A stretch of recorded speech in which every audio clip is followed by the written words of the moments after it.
할렐루야. 순전한 교회 주일 예배 오신 여러분을 주님의 이름으로 환영합니다. 하나님께서 이곳에 함께 하십니다. 여러분 모두를 하나님께서 부르시고 이곳에서 여러분들을 통해서 예배 받으실 하나님을 찬양합니다. 우리 옆에 분에게 이렇게 고백할까요? 하나님이 우리와 함께 하십니다. 네. 저희가 이 코로나가 처음 시작될 때만 해도 이때쯤 되면 완전히 괜찮아져서 정상적인 예배를 드리고 저희가 공동체 훈련도 하고 새가족 등록도 하고 하겠다 생각했는데, 지금 아시는 것처럼 지금도 힘들고 연말 돼서도 가능할지 하는 상황이 되었습니다. 그래서 아마 새가족 훈련도 저희가 다 같이 모여서 하루에 컨퍼런스처럼 하려고 했는데 그것도 불가능할 것 같고요. 저희가 아마 온라인으로 여러분들에게 새가족 등록하고 또 훈련 받으실 수 있도록 저희가 안내를 해드릴 것 같습니다. 너무나 어렵고 힘든 시기를 교회뿐만 아니라 우리 성도님들도 지내고 계신다고 생각합니다. 이 힘들고 어려운 때에 여러분들의 신앙이, 그리고 하나님을 의지하는 마음이 여러분들의 길이 되고 여러분들의 소망이 되기를 바랍니다. 그리고 또 말이 그렇지 정말 이 힘들고 어려운 부분들을 같이 나누고 기대할, 또 기대고 서로 함께 기도할 믿음의 공동체가 필요합니다. 저희가 괜찮아지면 공동체 모임을 하려 했는데 괜찮을 날 기다렸다가는 주님 오실 수도 있겠다 싶은 생각이 들어서 저희가 그렇게 하면 안 될 것 같고, 그래서 아마 공동체로라도 온라인으로라도 공동체 모임을 시작할 수 있도록 지금 공동체 구성을 한 80% 정도 했습니다. 그래서 아마 다음 주나 다다음 주 정도 안에 이제 공동체 구성해서 여러분들에게 저희는 목자, 목원 이렇게 해서 저희가 순전한 교회, 하나님께서 처음 저희 교회에 주셨던 마음이 세상의 이리와 같은 세상의 양으로 가는 교회다, 그런 마음 주시면서 했기 때문에 양에게 어울리는 목장으로 하기로 했습니다. 목자하면 소가 생각날 수도 있는데 그래도 저희는 그냥 양이라고 그냥 딱 정해버리고 목자, 그 다음에 목원, 이렇게 해서 공동체를 구성하려고 합니다. 그래서 연락이 되고 또 공동체가 구성되면 그 공동체끼리 좀 어색하시더라도 함께 기도 제목 나누고 힘들고 어려운 부분들 나누면서 이겨냈으면 좋겠습니다. 정말로 그래야 됩니다. 교회가 이 힘들고 어려운 때 여러분들에게 큰 힘이 되어야 합니다. 하나님께서 오늘 예배 가운데도 여러분들에게 힘과 능력으로 역사하실 줄 믿습니다. 그렇게 주님 의지하고 나가는 시간 되기를 바랍니다. 우리 다 같이 일어나셔서 오늘 함께 나눌 말씀 한 목소리로 교도하도록 하겠습니다. 요한복음 2장 13절부터 25절까지의 말씀입니다. 요한복음 2장 13절부터 25절까지의 말씀입니다. 제가 한 절 읽고 성도님들 한 절 읽으시면서 함께 교도하도록 하겠습니다. 유대인의 유월절이 가까운지라 예수께서 예루살렘으로 올라가셨더니 성전 안에서 소와 양과 비둘기 파는 사람들과 돈 바꾸는 사람들이 앉아있는 것을 보시고 노끈으로 채찍을 만드사 양이나 소를 다 성전에서 내쫓으시고 돈 바꾸는 사람들의 돈을 쏟으시며 상을 엎으시고 비둘기 파는 사람들에게 이르시되 이것을 여기서 가져가라. 내 아버지의 집으로 장사하는 집을 만들지 말라 하시니 제자들이 성경 말씀에 주의 전을 사모하는 열심히 나를 삼키리라 한 것을 기억하였더라. 이에 유대인들이 대답하여 예수께 말하기를 내가 이런 일을 행하니 무슨 표적을 우리에게 보이겠느냐. 예수께서 대답하여 이르시되 너희가 이 성전을 헐라. 내가 사흘 동안에 일으키리라. 유대인들이 이르되 이 성전은 46년 동안 지었거늘 내가 3일 동안에 일으키겠느냐 하더라. 그러나 예수는 성전된 자기 육체를 가리켜 말씀하신 것이라. 죽은 자 가운데서 살아나신 후에야 제자들이 이 말씀하신 것을 기억하고 성경과 예수께서 하신 말씀을 믿었더라. 유월절에 예수께서 예루살렘에 계시니 많은 사람이 그의 행하시는 표적을 보고 그의 이름을 믿었으나 예수는 그의 몸을 그에게 의탁하지 아니하셨으니 이는 친히 모든 사람을 아시며, 함께 읽겠습니다. 또 사람에 대하여 누구의 증언도 받으실 필요가 없었으니 이는 그가 친히 사람의 속에 있는 것을 아셨음이니라. 아멘. 자리에 앉으시겠습니다. 지난 주일 예배에 저희는 예수님께서 처음으로 행하신 표적, 가나의 혼인잔치에서 물을 포도주로 바꾸시는 이야기를 함께 나누었습니다. 물을 포도주로 바꾸신 기적에 대해서 우리가 함께 나누면서 우리의 문제를 예수님께 온전히 올려드리고 예수님께서 주시는 말씀의 도전 앞에서 철저히 주님이 말씀하시는 것이라면 무엇이든지 하겠다는 신앙의 태도와 자세로 나아갈 때 예수님께서 우리의 문제를 다스리기 시작하시고 예수님과 상관없는 우리의 문제가 예수님의 문제가 되기 시작하는 것이죠. 그분께 온전히 올려드리고 그분이 말씀하시는 대로 순종하기로 작정할 때 우리와 예수님과 상관없었던 우리의 문제를 예수님의 문제화시키게 됩니다. 그러면서 예수님이 다스리시죠. 그 다스리심을 철저히 순종하며 나갈 때 이적과 기사를 경험하며 하나님의 역사가 이루어지는 이야기를 말씀 가운데 나눴습니다. 여러분들의 삶 속에서도 이와 같은 은혜가 끊임없이 여러분들의 삶 가운데 일어나기를 주님의 이름으로 축복합니다. 여러분, 어려운 일이 있을 때마다 주님께 온전히 올려드리시고, 사실은 우리의 어려움이 주님과 상관없는 문제이지만 주님께 철저하게 올려드리고 주님께서 주시는 감동을 따라 철저하게 순종만 한다면 주님이 그 문제를 다스리시고, 필요하다면 기적을 행해서라도, 기적은 뭡니까? 하나님의 특별한 섭리로 안 되는 일을 되게 하는 것입니다. 주님께서 그와 같은 일과 역사하심으로 여러분, 힘들고 어려운 지금의 이 시대를 우리로 하여금 이겨내게 하실 줄 믿습니다. 어느 때보다 그 믿음이 필요한 요즘입니다. 자, 지난주까지의 본문은 세례 요한에게 종교 지도자들이 찾아온 그날부터 약 7일 동안 8일 동안 연속으로 일어난 일들을 우리가 계속 살펴보았습니다. 가나안 혼인잔치까지 정확하게 계산한다면 7일 정도지만 우리의 날수로 계산한다면 8일 정도까지 이어지는 일정입니다. 이제 얼마간의 시간이 지난 후에 벌어지는 일들을 계속 보았는데, 이제 오늘 본문부터는 이제 그렇게 연속적으로 일어나는 삶의 순간순간에 일어났던 일들이 아니라 얼마간의 시간이 지나고 난 다음에 일어나는 일인데, 오늘 본문은 아주 중요하게 먼저 살펴봐야 될 구절이 있습니다. 사실은 예수님께서 오늘 본문에 보면 성전을 정화하는 사건이 나오는데, 성전 정화 사건은 잘 아시는 것처럼 공관복음에서는 이 예수님의 첫 사역 때 나오질 않습니다. 예수님께서 십자가를 지시기 위해서 예루살렘에 입성하셨을 때 그때 하셨던 것이 성전 정화 사건이었어요. 그런데 요한복음은 이 예수님의 성전 정화 사건을 나중에 있었던 성전 정화 사건을 이야기하는 것이 아니라 공관복음에서는 어디서도 말하지 않았던 예수님이 처음 시기에 하셨던 성전 정화 사건을, 발음하기 힘드네요, 성전 정화 사건을 말씀하고 계신다는 거예요. 여러분, 이게 사실은 어떤 사람들은 예수님께서 하셨던 성전 정화 사건은 딱 한 번이었고, 요한복음은 시대순으로, 시간순으로 이야기를 하는 것이 아니라 이게 너무나 중요하다 보니까 주제적으로 앞에 놓는 게 맞다고 생각해서 시간 순서를 떠나서 주제 순서로 이 말씀을 집어넣었다, 이렇게 이야기해서 성전 정화 사건은 딱 한 번 일어난 것으로 이야기하는 경우들이 있습니다. 그런데 사실은 오늘 말씀을 잘 보면 아시겠지만 이 요한복음에서 이 시차, 그리고 어떤 과정 속에서 오늘 말씀이 이어졌는지를 요한복음 2장 12절 말씀이 설명해 주고 있습니다. 우리 함께 요한복음 2장 12절 말씀을 한 목소리로 읽어보겠습니다. 함께 읽겠습니다. 그 후에 예수께서 그 어머니와 형제들과 제자들과 함께 가버나움으로 내려가셨으나 거기에 여러 날 계시지는 아니하니. 그 후가 언제입니까? 가나의 혼인잔치에서 기적을 일으키시고 난 후에 예수님께서 형제들과 제자들과 함께 이사 가셨습니다. 나사렛에서 계시다가 어디로 가셨냐면 가버나움으로 가셨어요. 가버나움은요, 갈릴리 호수가 이렇게 있다면 여러분들이 보시는 방향에서 북서쪽 약 11시에서 10시 방향 사이에 있는 곳이 가버나움입니다. 저도 이스라엘을 만약에 가게 된다면, 아직 저도 한 번도 못 가봤거든요. 언젠가 저희 순전한 교회도 이스라엘을 가게 될 날이 올 줄 믿고, 저는 성지순례 많이 가시겠는데? 네, 그럴 거라고 믿고, 그러면 전 정말로 가보고 싶은 곳이 사실은 가버나움이에요. 예수님께서 3년 동안 공생의 사역 동안에 온갖 이적을 가장 많이 일으키신 곳이 가버나움이에요. 그런데 가보면 별거 없대요. 그래도 예수님의 발자취, 예수님의 숨결이 있는 곳이니까. 그런데 그 가버나움으로 이사를 하셨어요. 그런데 성경에서 뭐라고 말하냐면 여러 날 계시지는 않았대요. 여러 날 계시지는. 왜 여러 날 계시지는 않았냐면 유월절을 지키기 위해서 움직여야 됐기 때문에 그렇습니다.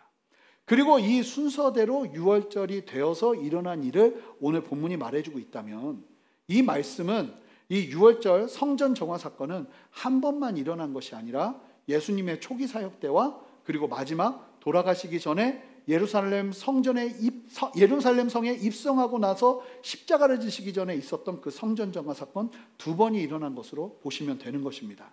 그래서 우리는 그렇게 보기 시작할 거예요. 우리 함께 13절 말씀 함께 읽어보겠습니다. 함께 읽겠습니다. 유대인의 유월절이 가까운지라 예수께서 예루살렘으로 올라가셨더니.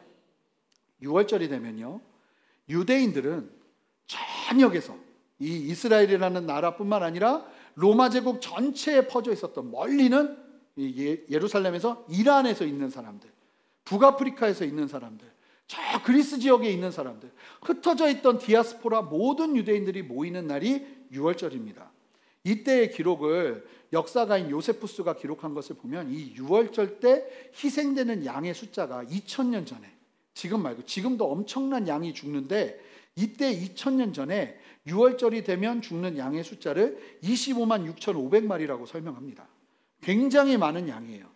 그리고 그 양을 잡고 나면요, 한 마리당 한 가정이 식사를 하게 됩니다. 그런데 양 한 마리당 식사할 수 있는 양이 10명이 먹을 수 있는 양이라고 그래요. 그렇게 계산을 해본다면 적어도 이때에 유월절 때에 모이는 사람들의 숫자가 200만이 넘는다고 보는 겁니다. 지금은 200만이라는 숫자가 그렇게 크게 들리지 않으실지 모르겠지만 지금 2000년 전 얘기입니다. 2000년 전에 200만이라는 숫자가 한 도시에 모여서 무엇인가를 한다면 정말 발 디딜 틈도 없는 겁니다. 이때 예수님께서 예루살렘에 모였는데 예수님께서 성전으로 가셨어요. 성전으로 가셔서 성전을 정화하는 사건이 벌어집니다. 예수님께서 성전으로 딱 들어가셨더니 그 성전에 펼쳐진 광경은요, 가히 충격적인 광경이었습니다. 우리 함께 14절 말씀 한 목소리로 읽어보겠습니다. 함께 읽겠습니다. 성전 안에서 소와 양과 비둘기 파는 사람들과 돈 바꾸는 사람들이 앉아있는 것을 보시고, 여러분, 성전 안에 딱 들어갔더니 여기는 아마 이방인의 뜰일 거예요. 이 성전으로 들어가, 진짜 성전에, 본 성전에 들어가기 전에 있었던 이방인들의 뜰에 무엇이 있었냐면, 이 기가 막힌 것이 소와 양과 비둘기, 이것들은 다 뭐냐면 그 당시 유월절에 성전에서 제사 드리는 제물이었습니다. 이것과 함께 돈을 바꾸는 환전상들이 있었다는 거예요. 왜 이러한 일들이 있었냐 하면은 유월절이 되면요, 당시에 로마 제국 전역에 퍼져 있던 유대인들이 제사를 지내기 위해서 모이게 됩니다. 이들이 제물을 가지고 먼 길을 오는 것이 쉽지 않죠. 말이 그렇지, 한번 생각해 보세요. 뭐 이란 같은데 그렇게 먼 거리에서 몇 날 며칠을 와야 되는 그 거리에서 제물을 들고 움직인다는 건 정말 쉬운 일 아니거든요.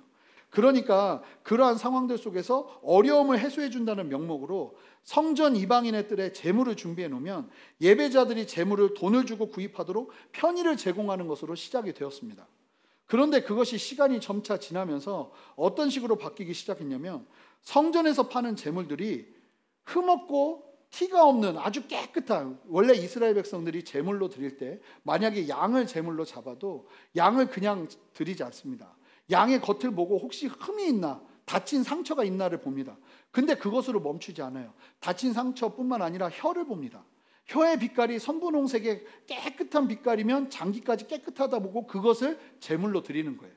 그런 제물을 준비했다는 명목으로 엄청나게 시세보다 비싸게 팔고 있었어요. 그래서 혹여나 예배 드리는 사람들이요, 직접 자기가 그렇게 순전한 제물을 가지고 와도 제사장들이 그 제물을 제사 드릴 수 있도록 허락을 하지 않아요.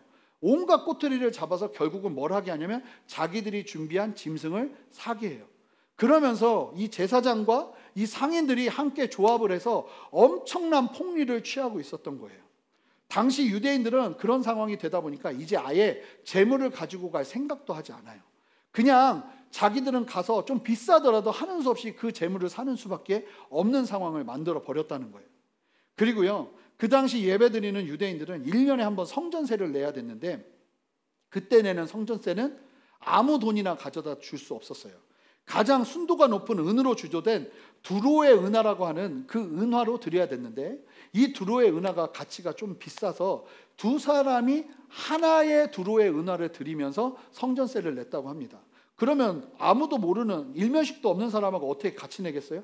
그 자리에서 환전하면서 두 사람이 같이 내게 되는 거예요. 그런데 중요한 것은 뭐냐면, 예루살렘으로 모였던 유대 사람들이 다 로마 각지에 퍼져 있던 사람들이기 때문에 자기들이 갖고 있는 주화, 화폐 단위가 달라요. 그러니 성전에서 자신들의 화폐를 은으로 된 두로의 은화로 바꿔주는 환전상이 필요했는데, 이때 환전상들이요, 수수료를 얼마를 받았냐면 12.5%를 받았어요. 이건 거의 뭐 날강도입니다. 지금 요즘 은행의 환전 수수료가 1.75%더라고요.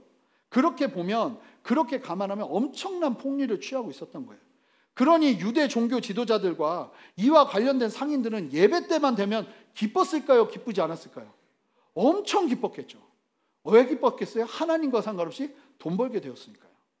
예배의 장소가 돈 버는 장소가 되어지기 시작하고 장사하는 장소가 되어지기 시작하고, 예배는 하나님을 높이는 곳인데 하나님을 높이는 곳이 아니라 나의 이익을 채우는 곳이 되어지기 시작한 거예요. 예수님께서 이 상황을 보시고 어떠셨겠어요? 기가 막히셨겠죠. 사랑이 많고 자비가 많으신 예수님이시지만, 예수님은요, 사랑이 많고 자비가 많아도 필요한 때는 채찍을 드시는 분이십니다. 여러분, 저는 이건 좀 다른 이야기일 수 있지만, 건강한 부모가 자녀에게 훈육하고 양육할 때 언제나 좋은 모습으로 있는 것은 성경적이지 않다고 생각해요. 때가 되면 아이들을 훈육하고 양육하기 위해서 정말로 무섭게 아이들에게 옳지 않은 것에 대해서 그렇지 않다고 말하는 것이 필요해요. 그래서 저는 어렸을 때 저희 아이들을 꼭 말을 안 들으면 뭘로 때렸냐면 나무 주걱으로 때렸어요. 이 나무 주걱으로 항상. 그런데 미국에 있을 때 어느 날 저희 아이들이 베트남 쌀국수집을 갔어요. 근데 베트남 쌀국수집을 가서 딱 들어가는데 애들이 못 들어가는 거예요. 봤더니 벽에 나무 주걱이 이만한 게 있었어요. 걔네들은 나무 주걱은 맴매거든요. 근데 중요한 것은 성경에서 그렇게 예수님이 옳지 않은 것에 대해서 분노를 하시고 옳지 않다고 말하시고 정확하게 그 의사를 표현하시는 걸 보면, 건강한, 이게 맞나 모르겠는데 그럼에도 불구하고 건강한 훈육과 양육이 필요하다는 거죠. 유대 종교 지도자들이 그렇게 예배를 변질시키고 있는 상황을 보자 예수님이 어떻게 하셨는가? 사랑이 많고 자비가 많으신 예수님께서 15절 말씀 한 목소리로 읽어보겠습니다. 함께 읽겠습니다. 노끈으로 채찍을 만드사 양이나 소를 다 성전에서 내쫓으시고 돈 바꾸는 사람들의 돈을 쏟으시며 상을 엎으시고. 예수님이요, 노끈으로 채찍을 만드십니다. 그리고 그것으로 소와 양과 비둘기를 다 내어 쫓습니다. 그리고 뭐라고 말하는 환전상들의 돈을요, 그냥 나가라고 하는 것이 아니라 돈을 뒤에 엎어버리고 그 상을 뒤에 엎어버립니다. 그러면서 16절 말씀 읽어볼까요? 함께 읽겠습니다. 비둘기 파는 사람들에게 이르시되 이것을 여기서 가져가라. 내 아버지의 집으로 장사하는 집을 만들지 말라 하시니, 비둘기 파는 사람들에게 이 비둘기를 가져가라 하시면서 예수님께서 뭐라고 말씀하시냐면, 내 아버지의 집을 장사하는 집으로 만들지 말라고 하신다는 거예요. 무엇 때문에 예수님께서 이와 같이 행하실까요? 이렇게 예수님이 화내시고 분노를 내시고 이렇게 막 뒤엎는 과격한 모습을 보이시는 건 거의 찾아볼 수 없습니다. 그런데 예수님이 지금 이 상황에 정말 엄청난 거룩한 분노가 일어나고 있어요. 단순히 종교 지도자들과 결탁하여 부정한 상거래가 성전 가운데 이루어지고 있었기 때문에 그렇기도 했겠지만, 단순히 그 이유만은 아니에요. 지금 예수님께서 이와 같이 성전을 정화하시는 이유는 그들이 하나님을 예배하는 성전을 장사터로 만들고 있었어요. 성전이 예배해야 되는 곳인데 성전이 다른 목적으로 사용되고 있었기 때문에 예수님께서 그와 같이 분노하셨다는 거예요. 여러분, 한번 상상해 보십시오. 지금 이들이 드리고 있는 예배를 한번 상상해 보십시오. 어땠을까요? 정말 말이 그렇지 엄청나게 혼란스러웠을 것이고 분주했을 것이고, 아마 그렇게 줄을 서서 재물을 사가지고 들어가서 예배하는 사람들은요, 예배를요 찍어내듯이 드렸을 거예요. 마치 다음 하면서 그런 식으로 예배를 드릴 수밖에 없는 상황이었을 것이라는 거죠. 자, 이 예배는 어떤 예배입니까? 하나님과 상관없이 나만 잘 드리면 되는 예배입니다. 하나님의 받음과 어떠함과 상관없이 나만 제대로 드리면 오케이가 되는 예배입니다. 이게 참 기가 막힌 모습이에요. 지금 예배를 받으시는 하나님은 전혀 중요하지 않고, 그 하나님의 어떠하시면 전혀 배려되지 않고 자신들의 의무만 이행하는데 초점이 맞춰져 있는 거예요. 내가 드리는 게 중요하지 그 예배를 받으시는 하나님은 그들의 관심 밖이에요.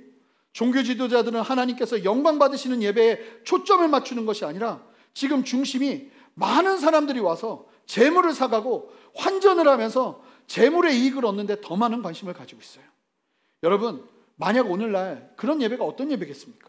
교회가 예배를 어떻게 하면 온전히 하나님께 영광 돌려드려야 될까 고민하지 않고 그저 많은 사람들을 관리하고 운영하는 데만 초점을 맞추고, 얼마나 많은 사람들이 함께 예배하느냐에게만 초점을 맞추면서 나아간다면 이 또한 얼마나 안타까운 일이겠습니까? 그런데 그 당시 예배는 그것보다 더 심각한 영적인 문제가 있었다는 거예요. 하나님의 임재로 가득 차 있어야 되는 성전은 상인들의 사고파는 소리로 가득 차기 시작했고 짐승들의 소리로 채워지고 있었어요.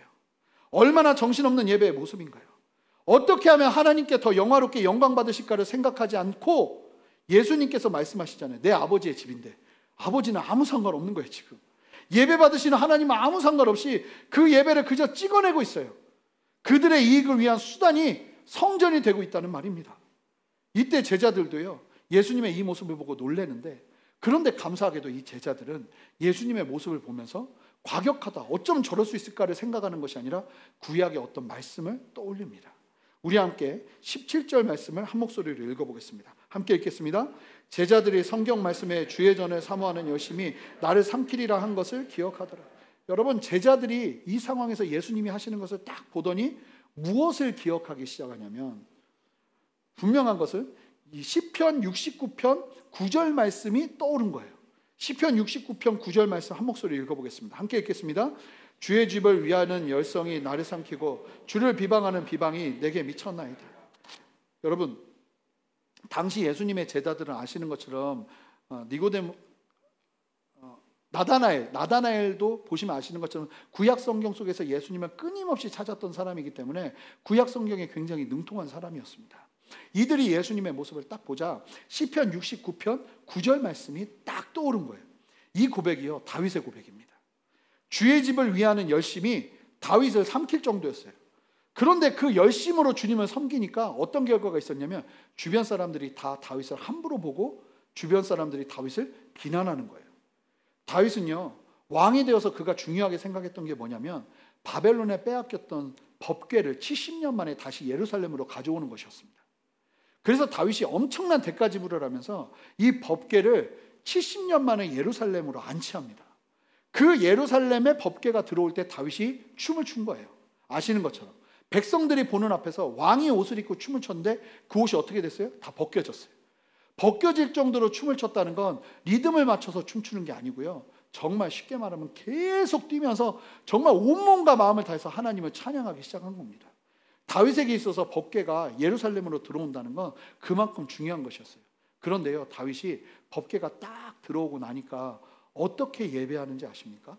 법궤를 놓을 성전이 없잖아요. 사실은 그때부터 다윗이 성전을 생각했는데, 하나님께서 다윗에게 너는 피를 너무 많이 흘려서 성전을 지을 수 없다고 하셔서 그의 아들 솔로몬 때 성전을 지을 수 있도록 다윗이 성전의 모든 제재들, 건축에 필요한 필요 요소들을 다 준비해 놓습니다. 그런데 이제 성전은 짓지 못해요. 그래서 다윗 시대에 하나님을 예배하기 위해서 예배를 하는데, 다윗이 어떤 마음으로 예배하냐면 시편 27편 4절 말씀 한 목소리 읽어보겠습니다. 함께 읽겠습니다. 내가 여호와께 바라는 한 가지 일, 그것을 구하리니 곧 내가 내 평생에 여호와의 집에 살면서 여호와의 아름다움을 바라보며 그의 성전에서 사모하는 그것이라. 다윗은요, 바라고 기대하고 소망하는 한 가지가 있었어요. 왕인데 필요한 것이 얼마나 많았겠어요. 그런데 그의 소원이 딱 한 가지를 말하려면 그의 소원은 뭐냐면 평생을 여호와의 집에 거하는 것이었어요. 그리고 그 마음을요, 그대로 실천합니다. 법궤를 가지고 와서 장막터를 크게 만들어요. 그리고 거기서 찬송하는 사람 4,000명을 부릅니다. 거기에 임무를 맡기고 직업을 줘요. 그리고 그 안에서 찬송에 익숙한 사람 288명을 찬양 인도자로 세웁니다. 그리고 이 사람들을 24반차로, 그러니까 24등분을 해요. 그래서 이 사람들로 하여금, 그러니까 하루 종일 365일 변하지 않고 계속 예배할 수 있는 예배의 처소를 만들곤 경비대를요 4,000명을 둡니다. 그리고는 4,000명도 24시간 반차로 나누어서 그 다윗의 장막을 지키게 해요. 그랬더니 적국이 난리 난 거예요. 도대체 얼마나 중요한 게 있길래 경비대를 4,000명이나 두냐.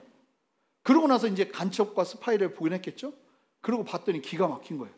4,000명이 지킨 그곳이 아주 엄청난 금고가 있는 것도 아니고 엄청난 비밀이 있는 것도 아니에요. 그곳이 어떤 곳이었어요? 예배하는 곳이었어요. 그러니까 적국이 다윗을 비난하고 비웃은 거예요. 고작 그거 하려고. 그런데 다윗은 알았어요.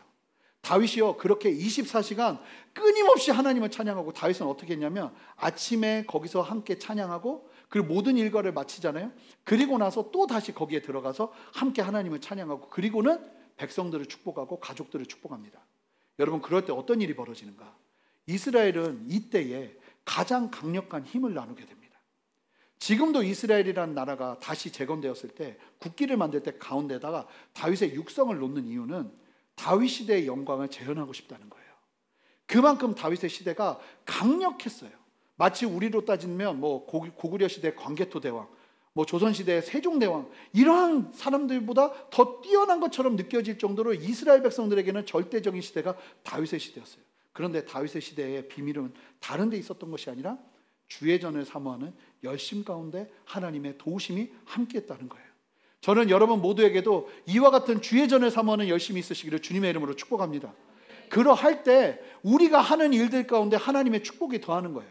여러분, 제사장이 자기의 직무의 70%는 하나님을 섬기는 것이었고요, 30%는 하나님의 백성들을 섬기는 거였어요.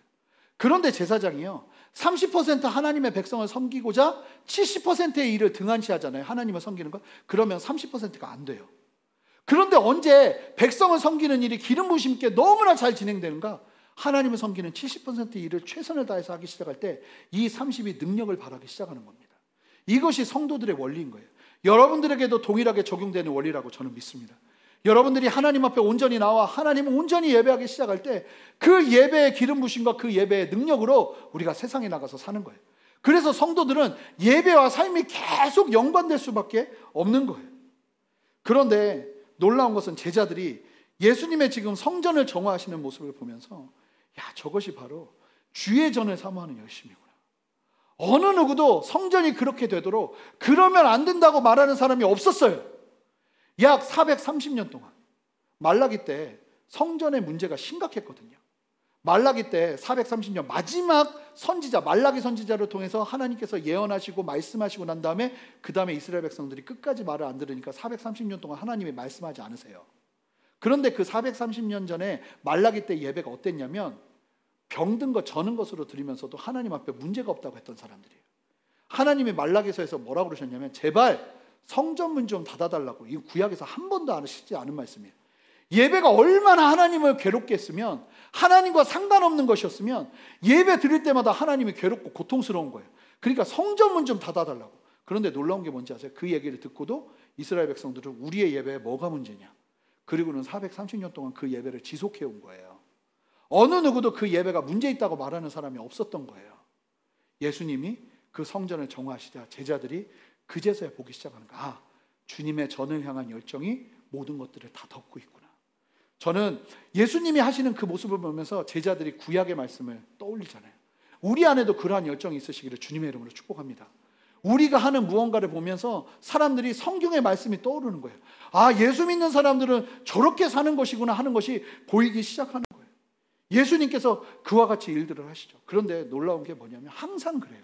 여러분, 주님의 거룩한 주님의 부담감을 가지고 주님께서 말씀하시는 일을 하잖아요. 그러면 반드시 반대하는 사람들이 일어납니다. 하나님의 거룩한 일들을 할 때 모두가 격려하고 축복하는 것이 아니고요, 그 일들을 하기 시작할 때 주변에서 반대하는 사람들이 나타나기 시작해요. 우리 함께 18절 말씀 읽어보도록 하겠습니다. 함께 읽겠습니다. 이에 유대인들이 대답하여 예수께 말하기를 내가 이런 일을 행하니 무슨 표적을 우리에게 보이겠느냐. 예수님의 행동이 너무나 불편한 사람들이 나타나기 시작합니다. 왜냐하면 예수님이 지금 나의 돈줄을 끊고 있거든요. 여러분, 세례요한과 너무나 비교되지 않으세요? 예수님이 나타나시자 세례요한이 쉽게 말하면 돈줄이 끊겼습니다. 살 길이 굉장히 막막해졌습니다. 날 따르던 사람들이 다 예수님을 따르기 시작합니다. 그때 기뻐하는 것이 하나님의 백성들입니다. 그런데 제사장들은 전혀 다른 모습이죠. 예수님의 하나님의 그 거룩한 일들을 하면서 하나님께서 하시고자 하는 그 일을 하고 계셨음에도 불구하고 그 일들이 나를 불편하게 하고 나의 돈줄을 가로막으니까 이들이 예수님을 향해서, 자 보시면 18절 말씀을 다시 한번 띄워주시면, 이에 유대인들이 대답하여 예수께 말하기를 하는데, 여러분 요한복음을 말씀드리면서 한번 말씀드렸는데, 요한복음에서 유대인들이라는 말이 나오면 무조건 나쁜 의미예요. 요한복음에서는 유대인들 하면 그냥 나쁜 사람들이구나, 이 사람들은. 그렇게 보시면 돼요. 그래서 유대인을 굉장히 부정적으로 평가하고 있어요. 평가하고 설명하고 있어요. 그런데 이 유대인들이요, 단순하게 대답하여 예수님께 말한 게 아니에요. 원어를 보니까요, 비난하고 송사하고 강력하게 항의하는 걸 말해요.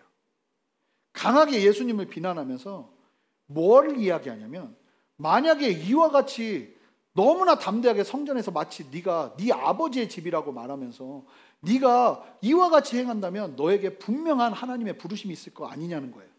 그러면서 그렇다면 우리에게 뭘 보여달라고 하기 시작하는지 아십니까? 표적을 보여달라고 합니다. 네가 진짜 선지자거나 메시아거나 하나님의 아들이면 우리한테 표적을 보여달라는 거예요.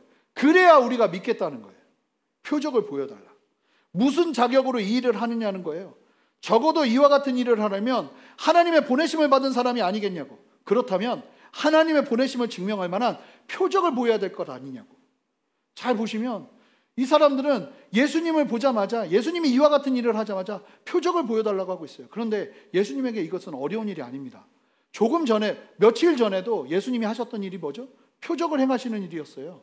물이 포도주가 되게 하는 일이었어요. 예수님이 표적을 하실 수 없는 게 아니에요.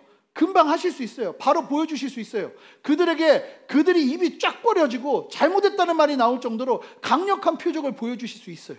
그런데 놀라운 것이 뭐냐면, 자, 이제 중요한 말씀으로 들어가는데, 예수님이 표적을 보여달라고 하는 이 종교 지도자들에게 우리의 생각 같아서는 기가 막히게 딱 표적 보여주시고, 예수님께서 표적 보여주는 순간에 구름들이 모여서 글자가 되기 시작하는 거죠. 이 자가 바로 나의 아들이다 하는 게 딱 보이면 막 그 자리에서 엎드리고 다 끝난 거 아닙니까? 그런데 예수님께서 표적을 보여달라고 하는 그들에게 표적의 피읍도 보여주지 않으십니다. 그리고는 전혀 알아들을 수 없는 말을 하십니다. 우리 함께 19절 말씀 읽어보겠습니다. 함께 읽겠습니다. 예수께서 대답하여 이르시되 너희가 이 성전을 헐라 내가 사흘 동안 일으키리라. 예수님이 갑자기 뭐라고 말씀하시냐면요, 성전을 헐러버리래, 부숴버리래요. 내가 너희들이 부셔버리면 이 성전 3일 만에 짓겠다. 표적을 보여달라고 했더니 뭐라고 말하냐면 이 성전을 부셔버리면 내가 3일 만에 짓겠다는 거예요. 이 얘기 듣고요, 여러분, 이 얘기를 제사장들과 종교 지도자들이 잊어버리질 않습니다. 왜냐하면 나중에요, 예수님이 잡히셨을 때 이 제사장들이, 그리고 사내들인 공회원들이 예수님을 고소하고 고발하는 가장 큰 이유 중에 하나가 뭐였냐면 이때 한 예수님의 이 말 때문이에요. 이자가 3일 만에 성전을 보수하고 세우겠다고 말했다고, 성전을 모독했고 하나님의 이름을 모독했다고, 그 이유로 예수님을 고발해요. 그만큼 어떻게 보면 굉장히 위험할 수 있는 중요한 말을 예수님께서 이들에게 하셨는데, 중요한 것은 이들이 무슨 말인지 도저히 못 알아들었다는 거예요. 유대인들이 이야기를 듣자 이렇게 얘기합니다. 흥분하면서 20절 말씀 읽어보겠습니다. 읽겠습니다. 유대인들이 이르되 이 성전은 46년 동안의 지었거늘 내가 3일 동안에 일으키겠느냐 하더라. 지금 예수님 시대에 모였던 성전은요, 헤롯 성전이에요. 이스라엘 역사에서 성전은 딱 3번 있었습니다. 솔로몬 성전, 그리고 솔로몬 성전이 완전히 남유다 시대에 회파되고 완전히 무너집니다. 불타버리고. 그리고 나서 이스라엘 백성들이 70년 만에 다시 남유다 지역으로 돌아와서 그들이 수르바벨 성전을 굉장히 어렵게 짓습니다. 처음에 지었다가 16년 동안 방해로 짓지 못하고 4년 동안에 수르바벨 성전을 짓게 됩니다. 그리고 난 다음에 BC 19년에 다시 새로운 성전을 짓는데 이 성전이 헤롯 성전이에요. 그리고 이 성전을요, 예수님 시대뿐만 아니라 앞으로 AD 63년까지 이 성전을 짓게 됩니다. 그리고 좀 재밌는 사실은 역사 속에서 그렇게 어렵게 지었는데 7년 후에 AD 70년에 로마가 예루살렘을 완전히 불태우면서 이 성전은 다 무너져 버립니다. 사실 7년밖에 안 될 수밖에 없는 성전을 목숨 걸고 짓고 있었어요. 그런데 이 사람들이 말하기 시작하는 거예요. 예수님이 이 성전을 헐라 하는데 이 성전이 지금도 46년 동안 짓고 있었고 앞으로도 지어야 될 너무나 힘든 작업의 건축물이었던 거예요. 그런데 이 성전을 헐라고 그러고 3일 만에 짓는다고 하니까 예수님 앞에서 이들이 혀를 찰 수밖에 없죠. 그런데 이 내용을요, 사도 요한이 주석처럼 기가 막히게 설명을 해줍니다. 이 요한복음이 참 좋은 게 헷갈리고 어려운 것은 마치 주석처럼 사도 요한이요, 설명을 계속 거기다 집어넣어요. 그래서 우리로 하여금 이해하기 쉽게 말하는데, 우리 21절 말씀 읽어보겠습니다. 함께 읽겠습니다. 그러나 예수는 성전된 자기 육체를 가리켜 말씀하신 것이라. 여러분, 이 성전이 지금 예수님이 말씀하시는 건 건물이 아니에요. 지금 어떻게 보면 비유적이고 상징적인 말씀을 하고 계시는 거예요. 건물이 아니라 자기의 육체, 자기가 죽음으로 말미암아 진짜 온전하게 세울 성전이 무엇인지를 말씀하고 계시는 거예요. 예수님께서 죽으시고 3일 만에 부활하셔서 이 성전 건물은 비교를 할 수 없는 완전한 성전, 그게 누굽니까? 예수 그리스도를 믿는 성도들 한 사람 한 사람이 성전이 되는 거예요. 그 성전을 세우겠다고 말씀하시는 거예요. 그런데 그 말을 어떻게 알아들어요? 지금 표적을 구하는 종교 지도자들에게 예수님이요, 표적은 하나도 보여주지 않으시고 그들이 전혀 알아들을 수 없는 감추어진 진리만 말씀하고 계세요. 잘 보니까요, 예수님은 정작 예수님을 따지면서 표적을 구하는 유대인들에게는 표적을 보여주지 않지만 조금 있다가 유월절이 되니까요, 막 표적을 보여주십니다. 이적과 기사를 보여주시기 시작해요. 그런데 이 종교 지도자들에게는 보여주지 않으세요. 자, 23절. 자, 보시면 성경을 보시면, 오늘 말씀을 보시면 22절까지의 내용이 따로 되어 있고 23절부터 25절까지의 내용이 또 따로 되어 있어요. 그런데 이 말씀을 왜 나눠져 있는데 한 말씀으로 넣냐면, 보면 이 23절부터 25절 말씀이 굉장히 앞에 있는 내용과 연결이 돼요. 우리 함께 23절 말씀 읽어보겠습니다. 함께 읽겠습니다. 6월절에 예수께서 예루살렘에 계시니 많은 사람이 그의 행하시는 표적을 보고 그의 이름을 믿었으나. 여러분, 6월절이 딱 됐거든요. 며칠 후에 6월절이 되고 나니까 예수님이요, 기적을 막 행하시는 거예요, 예루살렘에서. 그랬더니 사람들이요, 엄청나게 많은 사람들이 예수님을 믿기 시작했어요. 여러분, 표적을 보고 믿지 않을 사람이 어디 있겠어요? 그런데 여러분, 표적은 위험해요. 자, 24절, 25절 말씀 한 목소리로 읽어보겠습니다. 함께 읽겠습니다. 예수는 그의 몸을 그들에게 위탁하지 않으셨으니 이는 친히 모든 사람을 아시며 또 사람에 대하여 누구의 증언도 받으실 필요가 없었으니 이는 그가 친히 사람의 속에 있는 것을 아셨습니다. 여러분, 놀라운 얘기가, 표적을 보고 예수님을 믿은 사람들이 많았어요. 주님이 막 그 앞에서 병든 자 낫게 하고, 여러분 그거 보세요. 그러면요, 그냥 소름이 끼치고 막 믿음이 불같이 일어나는 것처럼 보입니다. 그런데 놀라운 것은 그러한 상황을 보면서 예수 그리스도를 믿게 된 사람들이 많았는데, 재밌는 아주 놀라운 표현이, 어떻게 보면 이건 무서운 표현이죠. 예수님이요, 그 표적을 보고 믿게 된 사람들에게 의탁하지 않으셨대요. 의탁하지 않으셨다는 건 마음을 내어놓고 그들과 함께하지 않으셨다는 거예요. 그들을 신뢰하지 않으셨다는 거예요. 표적을 믿고 예수 그리스도를 믿기로 결정한 사람들을 신뢰하지 않으셨다는 거예요. 왜냐하면 그 믿음이 얼마나 연약한 것인지, 사람의 중심을 아시는 주님이시기 때문에 그 믿음이 얼마나 연약한 것인지를 주님께서 아시기 때문이라는 거예요. 누구보다도 사람 속에 있는 것을 다 아시는 분이 예수님이세요. 표적으로 믿는 믿음이 얼마나 연약한 뿌리 없는 믿음인지를 아시는 분이 예수님이라고요. 여러분, 정말 3년 동안 원 없이 표적을 본 사람들이 누구였습니까? 제자들이었죠. 제자들은요, 어떤 기적을 경험했던 사람들이었냐면, 물고기 2마리랑 떡 5덩이로요, 분명히 물고기 2마리하고 떡 5덩이였어요. 근데 내가 이렇게 받아서 나누기 시작했어요. 물고기를 나눠줬는데 봤더니 내가 2마리 줬는데 여기 6마리가 있는 거예요. 6마리 나눠줬어요. 그랬더니 12마리가 있어요. 빵을 나눠주기 시작하는데 그냥 눈앞에서 빵이 계속 차는 게 보여요. 여러분, 그런 기적 보시면 영원히 변치 않고 주님 사랑할 것 같지 않으세요? 그런 기적이라도 한번 보면 진짜 저는 원이 없겠어요. 근데 실제로 만약에 그런 기적이 일어난다면 정말 얼마나 소름 끼치겠어요. 그런데 그러한 기적을요, 3년 동안 계속 봤어요. 그러니까 제자들이요, 잘 보시면 그냥 병든 자가 살아나는 거 보고 놀래지도 않아요. 제자들은 너무 당연한 거예요, 이제 예수님이 하시는. 그런데 놀라운 건 뭐냐면, 이 사람들 예수님을 다 부인해버린다는 거예요. 예수님을 다 배신해버린다는 거예요. 어떤 사람, 그런데 그 제자들이 성령을 만나고 성령이 내 안에 내주하기 시작하고, 어떻게 보면 기적과 역사가 아니라 실제적으로 성령께서 나를 만지시고 역사하심 가운데 내가 예수 그리스도를 믿게 되는 참된, 어떻게 보면 그들에게 있어서는 제2의 믿음의 거듭남의 역사가 일어나기 시작하자, 그들이요, 고난과 역경 속에서도 기적이 일어나지 않아도 하나님을 신뢰하는 신앙을 가지고 나가기 시작합니다. 여러분, 조금 더 구체적으로 좀 살펴볼까요? 잘 보시면 사탄이 예수님을 시험할 때요, 지금 이 종교 지도자들이 했던 말과 똑같은 말을 했습니다. 뭐라고 했는지 아세요? 네가 만일 하나님의 아들이거든 표적을 보여줘봐라. 돌덩이가 떡이 되게 해라. 네가 만약에 하나님의 아들이거든 높은 데서 떨어져 봐라. 그럼 천사가 너를 딱 안아줘서 모두 앞에서 네가 하나님의 아들인 걸 증명하지 않겠냐. 사탄이 했던 시험이요, 표적에 대한 시험이었어요.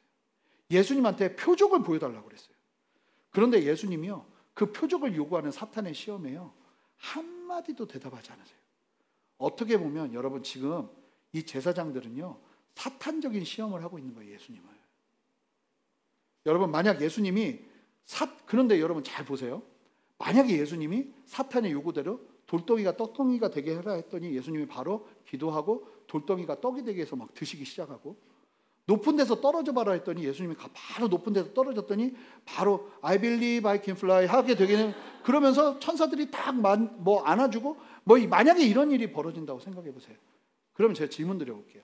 사탄이 회개하고 제가 잘못했습니다, 당신이 바로 유일한 하나님의 아들이시군요 하면서 회개하면서 하나님의 사람이 될까요? 하나님의 존재가 될까요? 절대로 그렇지 않아요. 여러분, 마찬가지입니다. 만약 지금 예수님께 표적을 구하던 성전에 있던 종교 지도자들에게 표적을 보여준다고 그들이 변화될까요? 그들은요, 표적을 봐도 지금 당장 눈앞에 보이는 이익을 절대 포기하지 않을 사람들입니다.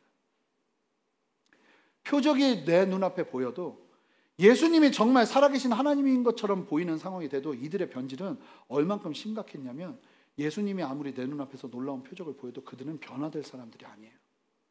여러분, 그러니 너무 표적과 이적과 기적에 하나님 앞에 목말라 하지 마세요. 여러분, 진짜 좋은 믿음이 뭔지 아십니까? 표적 없이 주님을 사랑하게 되고 기적 없이 주님을 믿으면서 주님을 따르는, 내 안에 역사하시는 성령의 내주하심을 경험하면서 주님을 바라보는 믿음이 진짜 귀한 거예요. 여러분, 그것을 주님이 기뻐하세요. 그런데 잘 보시면 왜 예수님은 표적을 구하는 유대인들에게, 저는 너무 궁금한 거예요. 왜 못 알아듣는 얘기를 하실까?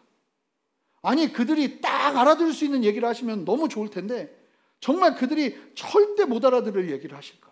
그런데 그 이유가요, 사실은 오늘 본문에 열쇠가 되는 가장 중요한 말씀은요, 요한복음 2장 22절의 말씀입니다. 우리 함께 22절 말씀 한 목소리로 읽어보겠습니다. 읽겠습니다.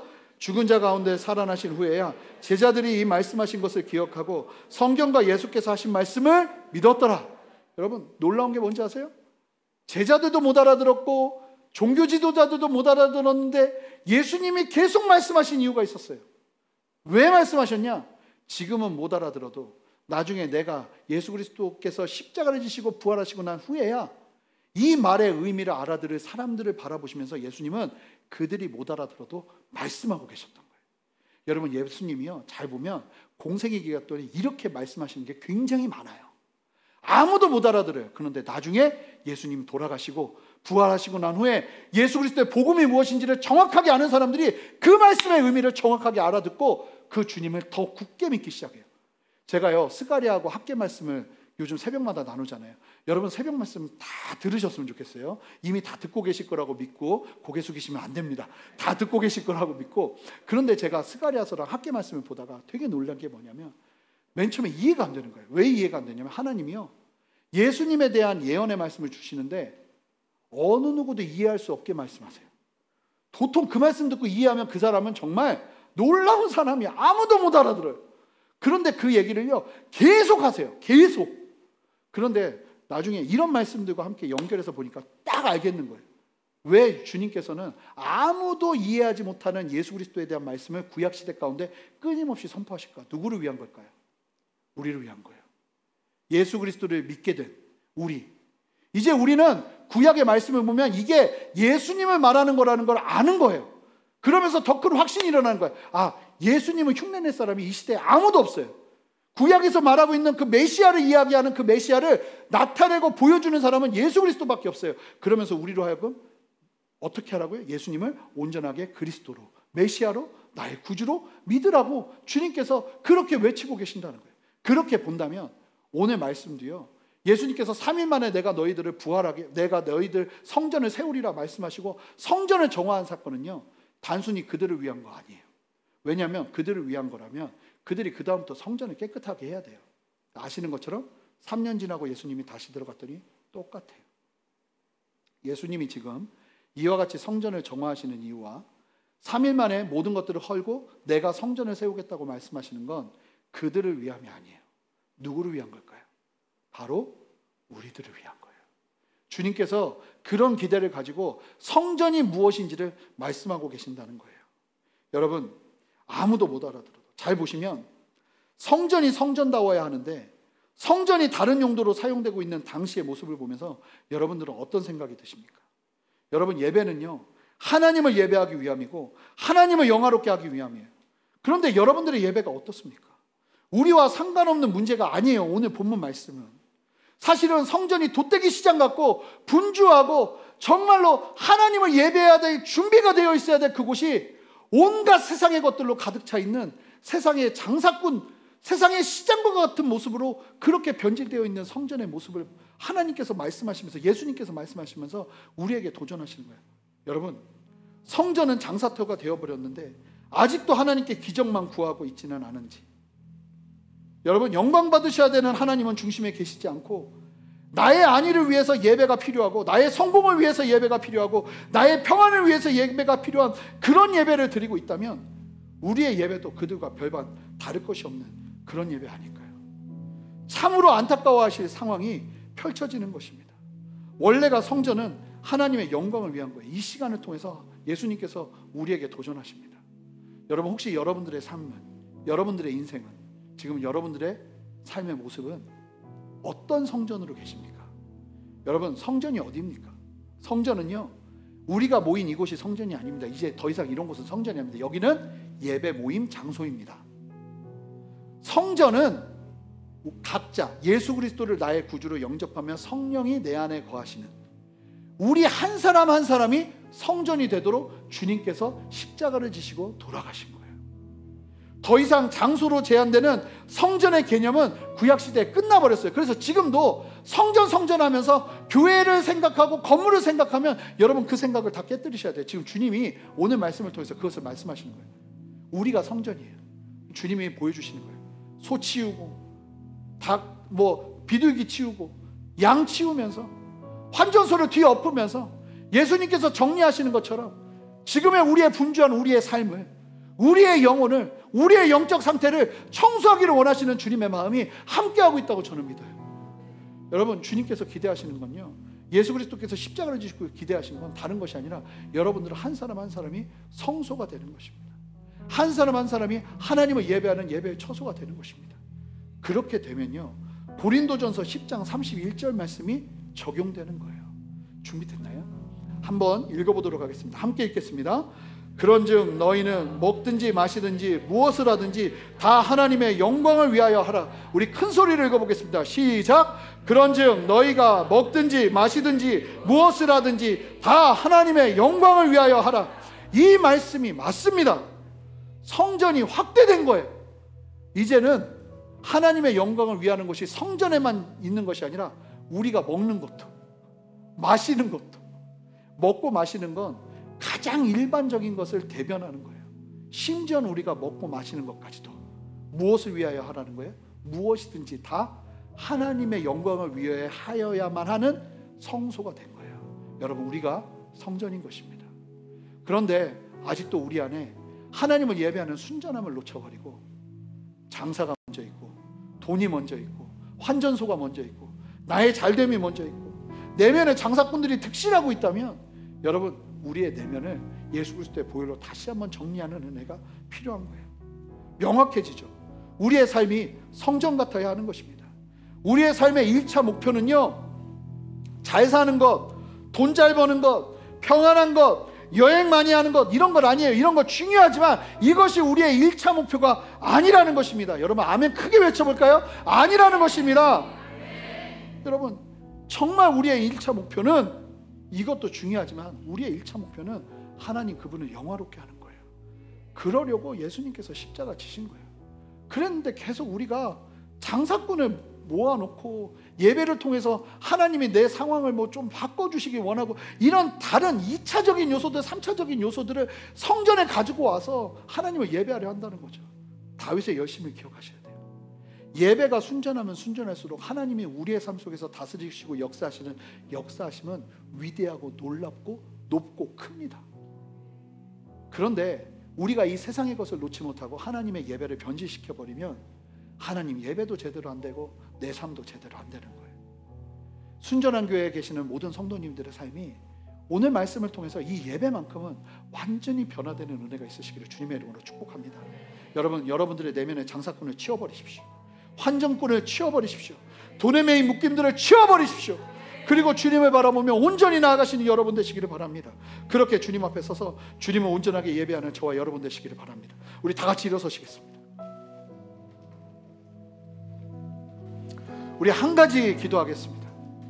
하나님, 이제 내가 주님의 성소가 되었는데 성전의 1차적인 기능을 하지 못하고 있는 나의 삶을 주님 용서하여 주시옵소서. 내 내면의 분주함과 정말 내 내면에 주님보다 높아진 마음들과 그 모든 생각들을 주께 올려드리며 정결함을 구하며 나가오니 하나님, 예수 그리스도께서 지금 성전을 다 정화시키시는 것처럼 나의 삶을 정결케 하여 주시옵소서. 온전케 하여 주시옵소서. 그렇게 주님 앞에 우리 다 같이 믿음의 두 손을 듭시다. 하나님, 내가 주님의 성소입니다. 내가 주님의 성전입니다. 하나님, 나를 변화시켜 주시옵소서. 그렇게 주님 앞에 간절히 기도하며 나갑니다. 함께 기도하겠습니다. 여러분 목소리 높여 기도하세요. 함께 기도하겠습니다. 주님 감사합니다. 우리를 성전 삼으신 주님을 찬양합니다. 우리를 성소 삼으시는 주님을 찬양합니다. 하나님, 우리를 온전하게 주의 성소 삼으셔서 하나님의 영광을 나타내는 당신의 성전다운 삶을 살아가게 하여 주시옵소서. 아버지, 거룩함의 영역이 삶의 어느 한 영역에만 머무는 것이 아니라 우리의 삶의 전 영역으로 먹고 마시는 것까지도 우리가 살아 죽으나 주의 영광을 위하는 삶을 기억하며 우리의 삶이 주님 앞에 다시 한번 새로워지기를 원하오니 주여 역사하시고 함께하여 주시옵소서. 그렇게 세일을 행하시는 주님을 찬양합니다. 여러분, 두 번째로 마지막으로 기도할 텐데, 여러분, 예수님이요 유대인이었기 때문에 이미 이전부터 성전을 계속 하셨어요. 그리고 이러한 모습을 계속 보셨어요. 그런데 공생애를 시작하시는 이 첫걸음에 주님께서 성전 정화 사건을 말씀하시면서 성전이 무엇인지, 하나님을 예배하는 것이 무엇인지 가르치시기 시작하십니다. 여러분, 그만큼 예수 그리스도를 따르는 삶은 하나님을 예배하는 것만큼은 정말로 순전해야 되는 거예요. 하나님, 우리 주님 앞에 기도하며 나갈 때 하나님, 나의 삶 속에서 주님을 예배하는 순전함이 더욱더 온전하게 세워지기를 원합니다. 이 시간이 나의 어떠함을 해결하기 위한 방편의 시간이 아니라 그저 이미 내게 주신 예수 그리스도의 구원의 은혜로 감사하며 하나님께만 영광 돌려드리는 참된 예배 회복이 일어나기를 원하오니 주여 영광받아 주시옵소서. 이 예배를 통해서 높임받아 주시옵소서. 그렇게 우리 주님의 이름 한번 크게 부르며 기도합니다. 주여, 주님이 역사하여 주시옵소서. 다스려 주시옵소서. 주님, 우리의 예배를 새롭게 하여 주시옵소서. 하나님, 변화시켜 주시옵소서. 하나님, 우리를 성전답게 세워 주시옵소서. 우리를 성소로 세워 주시옵소서. 주님, 우리 안에 역사하여 주시옵소서. 할렐루야. 주님을 찬양합니다. 말씀하시는 주님, 우리 성도님들의 삶을 도우셔서 아버지의 영광이 있게 하시고 아버지의 임재가 있게 하시고 아버지의 위엄이 있게 하시고 우리가 하는 모든 것이 주의 영광이 될 수 있도록 주여 역사하시고 다스려 주시옵소서. 그렇게 세일을 행하시는 주님을 찬양합니다. 할렐루야. 하나님 역사하여 주시옵소서. 감사합니다. 주님, 우리 각자가 주님의 성소 되게 하셔서 하나님, 우리가 어떠한 상황 속에서도 무엇을 하든지 마시든지 먹든지 무엇을 하든지 다 하나님의 영광을 위하여 나가는 참된 주의 성전 되기를 원하오니 이 시간 기름 부으시고 함께하여 주시옵소서. 주로부터 오지 않은 모든 마음들과 하나님의 성전답지 못했던 모든 죄악의 행실들과 삶의 죄악된 습관들은 이 시간 예수 그리스도 이름으로 명하노니 이 시간 예배하는 모든 성도들의 삶 가운데서 떠나갈지어다. 주님 역사하시며 함께하여 주시옵소서. 감사드리며 예수 그리스도 이름으로 기도합니다. 아멘. 우리 함께 한 마음으로 주님 앞에 찬양하기 원합니다. 우리 이 가사를 고백하면서 하나님만 예배하는 참된 선한 마음을 주시는 주님 바라봅시다. 고백합니다. 빛 되신 주, 빛 되신 주, 어둠 가운데 비추사 내 눈 보게 하소서. 예배하는 선한 마음,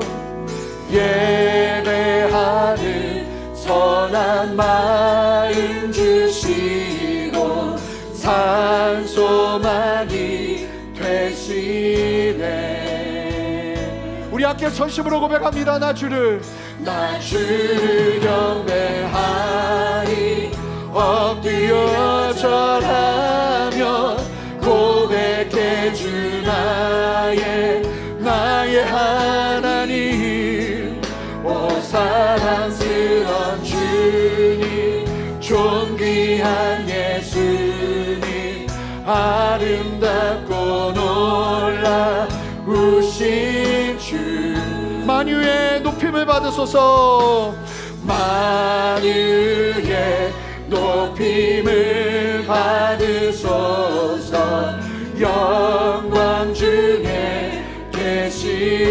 겸손하게 이 땅에 임하신 주님, 그렇게 우리를 성소 삼으신 주님, 아멘. 이 땅에 임하신 주 높여 찬양하리라. 나 주를 경배하리. 두 손을 높이 들고 선포합시다. 하리 엎드려 절하며 고백해 주 나의 하나님. 오 사랑스런 주님, 주님 아름답고 놀라우신. 나 주를 경배하리. 나 주를 경배하리. 엎드려 절하며 고백해 주 나의 하나님. 오 사랑스런 주님, 존귀한 예수님 아름답고 놀라. 한 번 더 고백합니다. 나 주를 경배하리. 나 주를 경배하리. 엎드려 절하며 고백해 주 나의 하나님. 오 사랑스러운 주님, 오 사랑스러운 주님, 존귀한 예수님 아름답고 놀라우신. 예배합니다. 예배합니다. 찬양하 할렐루야. 주님만 날 다스리소서. 예배합니다. 예배합니다. 찬양합니다. 주님 홀로 높임. 주님 홀로 높임. 한 번 더 고백합니다. 예배합니다. 예배합니다. 찬양합니다. 주님만 날 다스리소서. 할렐루야.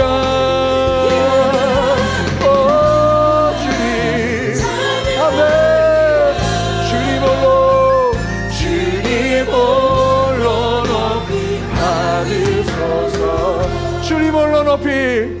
주님 홀로 높이 받으소서. 할렐루야. 우리 안에 역사하시는 주님, 우리의 예배를 통해서 높임 받으시는 주님을 찬양합니다. 그 존귀하신 주님, 찬양받기 합당하신 주님의 이름을 높여드립니다. 주님 영광 받으시옵소서. 우리를 통해서 높임 받으시옵소서. 할렐루야. 주님 앞에 감사함으로 드리는 헌물을 주님 기뻐 받으시고, 이 재정이 사용되는 곳마다 하나님의 나라와 영광이 드러나게 하시고, 아버지 하나님의 나라와 아버지 하나님의 영광을 위해 필요한 자들이 회복하며 하나님의 뜻을 나타내는 당신의 귀한 도구가 되는 아버지 하나님의 놀라운 은혜의 동기가 될 수 있도록 주님 이 재정을 사용하여 주시옵소서. 이제는 우리 주 예수 그리스도의 크신 은혜와 아버지 하나님의 무한하신 사랑과 성령의 내주하시며 교통하시는 신실한 역사하심이 오늘 말씀을 기억하며 주님이 원하시는 참된 예배자의 모습으로 우리의 성전됨을 기억하며 우리의 삶을 정리하고 정결케 하며 정화하며 하나님의 뜻과 하나님의 나라를 위해 표적을 구하지 아니하고 아버지 하나님의 임재와 역사하심과 다스리심과 말씀만으로 감사하며 기뻐하며 이 땅을 살아내기를 소망하는 이 자리에 계신 모든 성도님들과 성도님들의 가정과 직장과 삶의 모든 터전 위에, 그리고 사랑하는 순전한 교회와 이 땅의 모든 교회들과 이 대한민국과 이 나라와 온 열방 위에 이제로부터 영원토록 함께 하시기를 간절히 축원하옵나이다. 아멘.